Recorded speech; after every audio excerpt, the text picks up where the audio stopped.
Welcome to Dronehenge, everyone. We've got a bunch of new products. We're going to demonstrate all of it live on stage for you to see. I'm very excited to announce Skydio Shadow, and that drone is now locked on and autonomously following. And all the data for your city would be projected here. So officer body camera locations, dock locations, everything you need to know to manage and take care of the situation. So I think we're entering a fundamentally new era where drones themselves become critical physical infrastructure. We get 8 drones in the air here, managed by just 2 people on stage. They'll autonomously return to home and safely land back in the docks. Round of applause for the robots and the people. One cop behind a keyboard, connected to the right technologies, can be more effective than 3 cops in the field at times.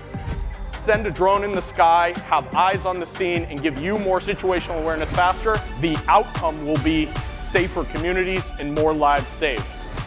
We're very excited to launch and introduce to you the Skydio R10.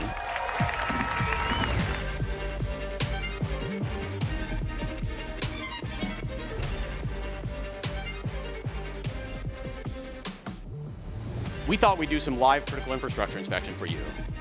Look at how tight those gaps are. And again, all Zach has to do is push the stick forward, and the AI and autonomy system flies that thing through it. That's nuts. So when we looked at drones, we said the use case for this is much bigger than just the public safety space. And if we only invest for one vertical, we'll lose the opportunity to capture everything else that we can do within the city.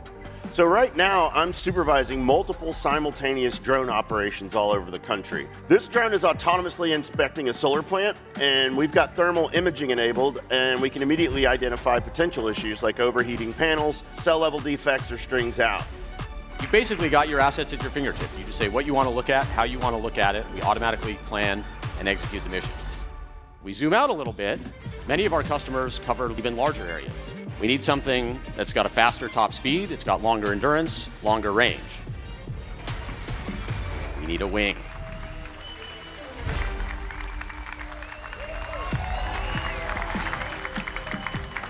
I think what we're doing here is actually a fundamentally new category that we are calling robotic takeoff and landing.